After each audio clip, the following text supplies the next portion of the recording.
La prosa barroca. La prosa barroca no supone una ruptura demasiado grande con la anterior prosa renacentista.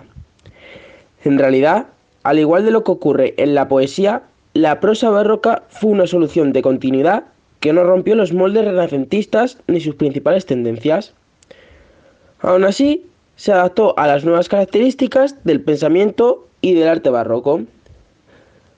Por tanto, es posible distinguir dos ámbitos en la literatura en prosa del siglo XVII, que serían la prosa didáctica y la prosa de En el ficción. siglo XVII destaca varios tipos de prosa, entre ellas la prosa didáctica y la prosa de ficción.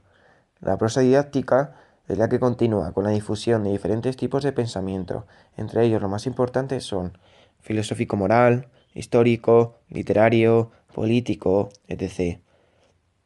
En la prosa didáctica destaca la figura del jesuita Baltasar Gracián, que fue uno de los principales autores de la prosa didáctica.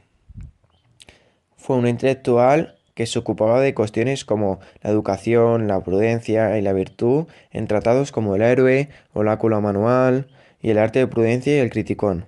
Además, Gracián considera el lenguaje como herramienta de pensamiento y reflexiona sobre él en su obra Agudeza y el arte ingenuo, que fue una de sus obras principales, en la que se propone un modelo de expresión conciso que concentra un significado profundo. Este estilo es el conceptismo, que se apoya en la elaboración de conceptos, asociaciones entre dos objetos que aportan un conocimiento nuevo sobre alguna cuestión y que se elaboran empleando figuras retóricas y juegos de palabras. En la prosa de ficción, en este campo, es usual que las obras tengan un tono moralizador.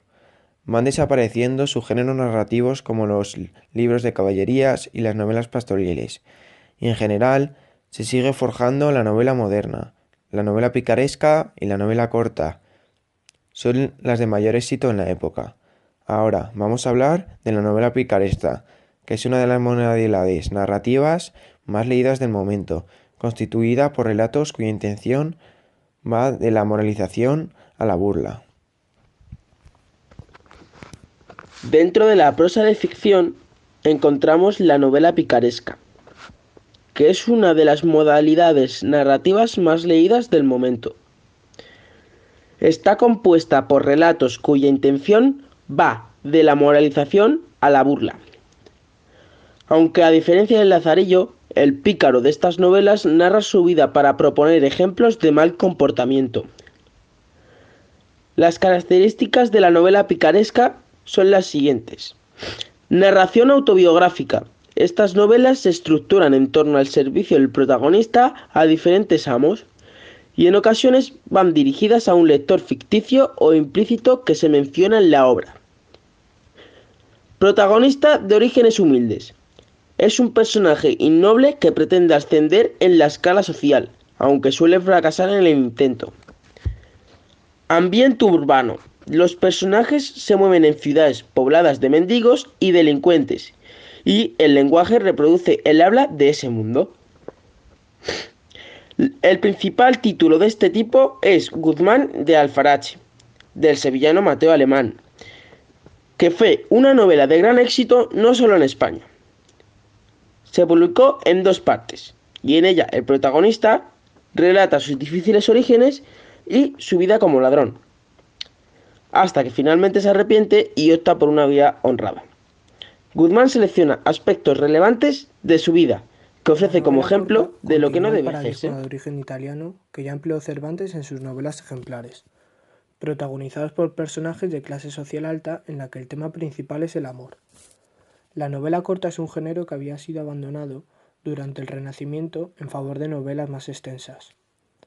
Los mayores representantes de la novela corta fueron Tirso de Molina con la obra El burlador de Sevilla, Castillo Solórzano con la obra El marqués del Cigarral y Lope de Vega con la obra La extensa y variada producción en prosa refleja tanto sus intereses y preocupaciones como su excepcional dominio de la lengua literaria.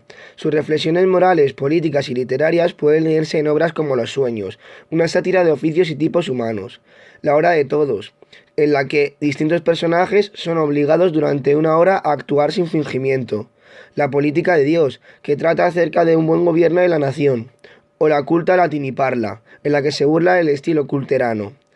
Todas ellas son obras que corresponden a la prosa didáctica.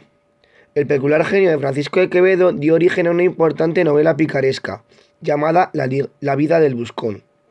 Se trata de un relato autobiográfico ficticio en el que Pablos, el protagonista narrador de origen innoble, cuenta a lo largo de la obra su paso por diversos ambientes marginales. La pretensión del autor es doble, acumula episodios cómicos en el que Pablos resulta malparado, y por otro satiriza el anhelo de un ascenso social tan frecuente en la España del momento y tan condenable desde la perspectiva tradicional del escritor. En cualquier caso, no parece que Quevedo tenga intención de justificar las actitudes del pícaro, y la novela destaca especialmente por la brillantez y la riqueza extraordinaria de su lenguaje. Una de las obras más famosas de Quevedo son Los sueños. Está compuesta de 5 narraciones en las que el autor observa, examina y juzga lo que normalmente oculta la hipocresía social. El recurso del sueño es muy del gusto de la época, pues el mundo se contempla como un teatro donde todo es apariencia.